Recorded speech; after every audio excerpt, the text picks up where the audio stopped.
Welcome to the Smart Weight Loss Coaching Podcast.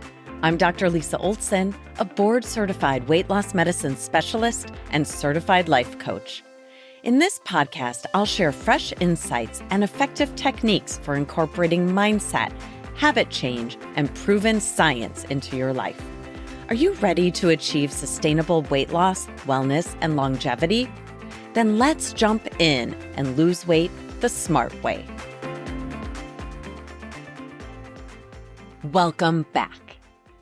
Getting naked recreationally might not be something you typically discuss with your doctor, but in my line of work, I often find that people need to talk about getting naked because they're not doing it, even in the context of a long-term relationship.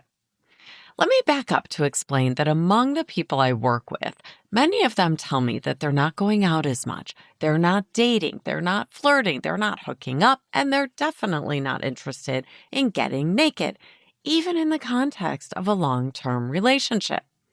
Why not? Because they're spinning in shame spirals about the appearance of their naked bodies, and it's zapped their confidence. And our society certainly isn't doing anything to help women avoid shame about their less than perfect bodies. Over the years, I've worked with people who could lose 10 or 20 pounds to get to their optimal weight, and I've worked with people who could stand to lose hundreds of pounds. In my experience, there's not a linear relationship between size and self-esteem. You would think that my client who has a BMI, body mass index, of 27 would feel much better about her body than my client who has a BMI of 52, and that her relationship status would reflect that, but that's not always the case. Let's talk about two clients of mine, starting with Sarah. Of course, I'm not using anyone's real names here. I first met Sarah about 15 years ago. At that time, her weight was at its highest. She had a BMI, a body mass index of 30, calculated from her height of 5 feet 3 inches and her weight of 170 pounds. Sarah pretty quickly lost weight working with me, but one thing I noticed was that during the first few years we were working together, she was never in a relationship. When I asked her if she was more comfortable getting out and dating after losing weight, she told me she had zero confidence in her ability to meet someone, and especially zero confidence that anyone would be interested in her. She had a few friends, no one super close, but when women at work would invite her to go out with them, she would always make up an excuse not to go. Or she'd say yes and then back out at the last minute. At the root of this was her extremely low self-esteem and self-consciousness about her body. She told me, I'm using her words here, "It's traumatizing enough to see my own naked body. I'm never going to let anyone else see it. Plus, who would want to anyway?" She didn't own a full-length mirror, and she avoided looking at herself unless she was fully dressed. As you might imagine, she didn't wear bathing suits or shorts and didn't expose her arms. As she lost weight, I really didn't see any difference in the harsh way she talked about her body to me or to herself. Contrast Sarah with Anne. Not her real name either, of course. Anne was around 150 pounds over her ideal body weight. I haven't seen her in years because she moved overseas for work, but I can picture her like I saw her yesterday. She weighed something like 280 pounds. I was worried about her health and worried that her weight could kill her, but I didn't need to worry about her happiness. People loved being around Anne. She had an interesting job, she had plenty of friends, and she was happily married, really happy in her relationship. It shouldn't have caught me off guard, but when she told me their intimate relationship was very active and healthy and positive, I admit that I was a little surprised. Not that I thought she shouldn't or couldn't have that, but I was so used to meeting women more like Sarah, who discounted their appeal as a partner just because they carried excess weight. I've thought so much about Anne over the years. What is it that allowed her at 280 pounds to have a healthy, engaging, and body-positive, intimate life, while Sarah struggled even when her weight was essentially average? Of course, it's complicated, but it can largely be boiled down to one main concept, which is that our brains, our minds, create our reality. The number on the scale or your size of clothes don't determine if you're desirable. Your thoughts do. How we perceive ourselves is mainly a function of the thoughts we choose. And when I say the thoughts we choose, I recognize that we're often choosing these thoughts unintentionally. Harsh self-talk and criticism cuts across genders, of course, but I've seen more men escape the negative trash talking that women so easily seem to heap upon themselves. Why do we do that to ourselves, ladies? When we tell ourselves that we lost our allure because we went up a size or two or even five, of course we feel unattractive and unworthy love. Why would we say these things to ourselves? It's our thoughts that create our feelings. So if you think to yourself, who would want to be with me? You're creating a belief that you're unlovable. I've heard people say things about themselves like, my body is disgusting. When you say you're disgusting, you feel disgusting. And who wants to put on a little perfume, light some candles, and put on some mood music when they're feeling disgusting? Nobody wants to do that when they're feeling bad about themselves. There's research telling us that people who are heavy are much less likely to be in a relationship or married. But what the research doesn't tell us is how much of that is due to our own internal bias and harsh self-talk. The good news about digging into that is that we can take back some of our power.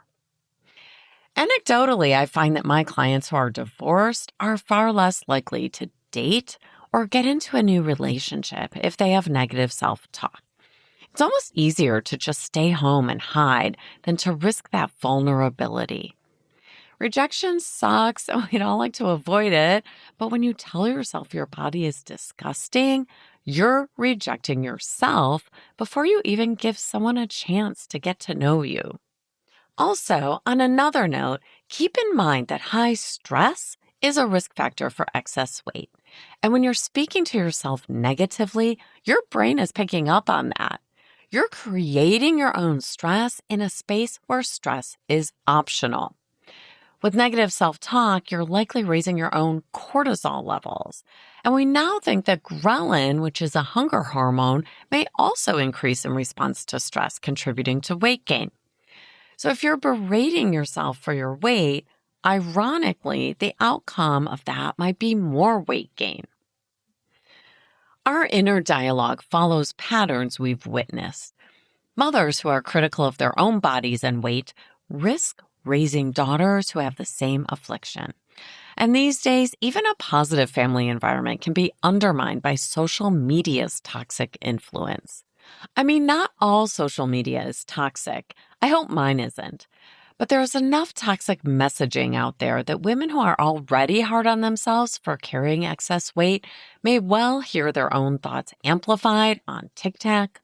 I'm just going to leave that error in there because I think it's funny that I just called TikTok Tic-Tac.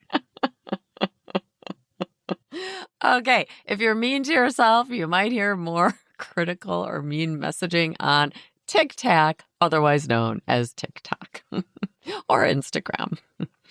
Wherever we learn our negative self-talk, we can change that vernacular by deliberately practicing more gentle and supportive words.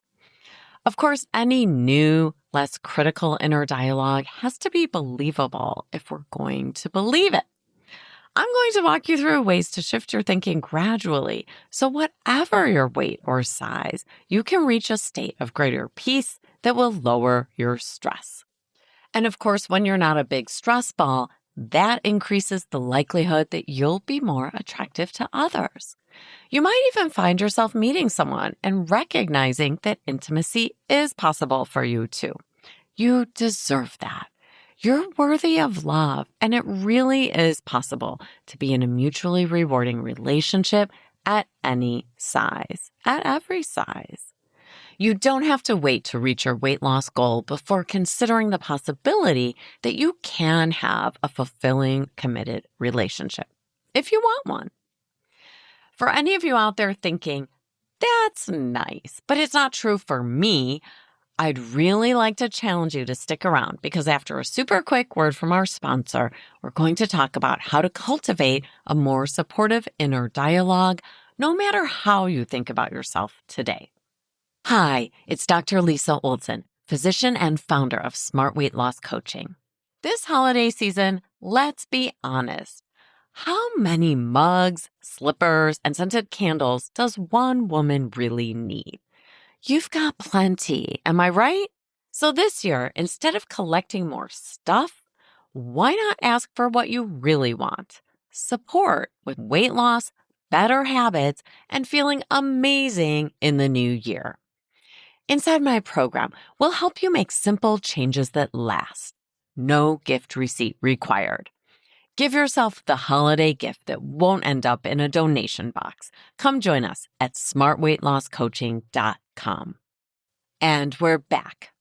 We're going to talk about Sarah's situation again and how she can purposefully cultivate new thoughts to displace the older thoughts that are blocking her. Remember, Sarah's weight was about average for her age. She's very pretty, but she was extremely critical of her appearance, especially her weight and shape. Today, I also wanted to talk about another client who is in a relationship, but has essentially stopped being intimate with her husband because she feels so bad about her body being heavy. I don't think we're going to have time to talk about 3 women's situations today, but if you're in a relationship and are feeling uncomfortable about intimacy within that relationship, the same concepts we're going to talk about next can help you get more comfortable. Back to Sarah. It might feel impossible for her to go from a belief that no one would want to be with her because of her weight, a BMI of 30, to believing she's both worthy of love and desirable. Well, I'm sure there is someone out there who would like to date her and pursue a meaningful relationship with her. We all understand that she can't necessarily flip a switch to bolster her confidence immediately. What she can do is to start the process of change by writing down and practicing some stepping stone thoughts.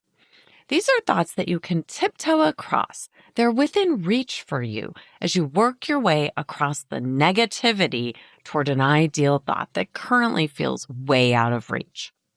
Here's how it works. Let's say Sarah's ideal thought is something like this. I'm desirable exactly as I am today, at my current weight, shape, and size. And I'm worthy of a loving relationship. Would a thought like that feel believable to you?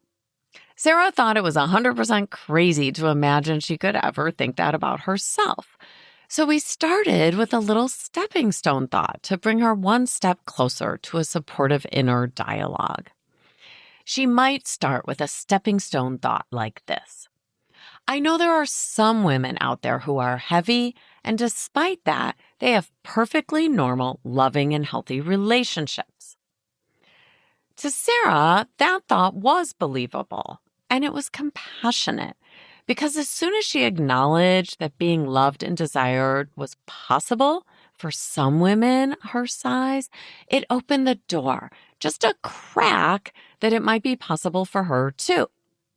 Her second stepping stone thought might be that since she believes it's possible for some women to find a relationship at her size, there's a chance that it's possible for her too. I don't expect Sarah to make the leap from believing she's unlovable to signing up for a dating app all in one conversation, but just creating this opening is a fantastic step in the right direction. Maybe in a month, she'll be comfortable enough with those first stepping stone thoughts that she's willing to entertain a thought like, it's possible that I could go to an online dating site just to look around and see what it's like. I don't have to sign up for anything. Or maybe she could choose a thought like, it's possible that I could let one of my friends know that I'm open, maybe open, to being set up in the future. And from there, we'd keep taking tiny steps forward in her thinking. In the program, we do this kind of work, sometimes creating 6 or even 7 stepping stone thoughts over time to help someone get to the most supportive thought. It definitely takes time and practice. For many of you, like Sarah, believing that someone might find you attractive at your current weight because someone finds someone else attractive at this weight is the most open you've been to this kind of positive thinking in a long time. And that's okay, of course. Just knowing that there are people out there at your same weight having good relationships should be enough to create a feeling of hope. I'm not saying that you need to be in a relationship, of course. I'm speaking to those of you who would like to be in a relationship and are blocking yourselves from finding one by telling yourself that you're too big and that no one will want you. You're creating that belief with your thoughts. And when you create the belief that you're unlovable, you probably won't join a dating app. You won't ask friends to set you up. You won't go out, and you won't put yourself in situations where it's possible to meet people. And since you won't meet people, you won't find a partner, creating further evidence for the thought error that you're unlovable.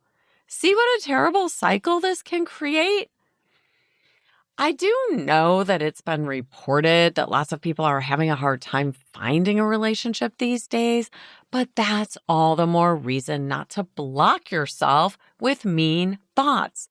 There's someone else out there also worried about their ability to find a relationship, and that might be the person for you. It's scary to take the plunge and put yourself out there to be vulnerable. I get that. When you choose more empowering thoughts that lead you to take action outside your comfort zone, it's okay to take it slow. Let yourself simmer in a new willingness to believe in what's possible for you. And even if it takes 10 more stepping stone thoughts before you actually believe you might be attractive to someone else, at least you've done some work to see that your beauty is more about your size or the number on your scale. Your beauty might be external, but more importantly, when you feel good about yourself, there's an inner beauty that comes from that. Think about it for a moment. Have you ever known someone that might not be considered conventionally beautiful, but who seemed beautiful to you? I've known people like that, and often their attractiveness comes from their confidence, their kindness, their energy, or their charisma. Beauty truly does come in all sizes, and it also truly comes from within. Just ask Anne and her husband. She exudes beauty and confidence despite being heavy, and she has a happy relationship to prove that her confidence is well-founded. So if you're feeling in any way unlovable or unalluring, or like finding a relationship is impossible for you because of your weight, remember that you've created that belief. Unintentionally, of course. But it's not a fact that someone carrying extra weight is unlovable. It's simply not true. This is your personal invitation to change your narrative today by reframing your thoughts, starting with something you can believe. Just one small stepping stone thought, like we talked about for Sarah, can open the door to what's possible. Okay, it's time to talk about our NBA, our next best action for today. If you're thinking you're unlovable, I think you know how to shake that belief loose with a stepping stone thought now. Or maybe you're already in a relationship, but you're avoiding intimacy because you're feeling bad about yourself. Writing down your current thought about your body and then searching for that tiny stepping stone thought in the right direction can help. For the rest of you, maybe your MBA is to look closely at your own life to see what kind of negative thoughts might be holding you back. Something about work, something about your relationships, something about your ability to get healthy or lose weight. Whatever thoughts are blocking you from having the life of your dreams, take a moment and identify that thought. Then fact check your negative thought. All it takes is one small stepping stone idea to open the door to a new belief about what's possible for you. You've got this. Thanks so much for listening. If you'd like more support during your smart weight loss journey, check out our group coaching program at smartweightlosscoaching.com. Until next time, stay well and stay smart.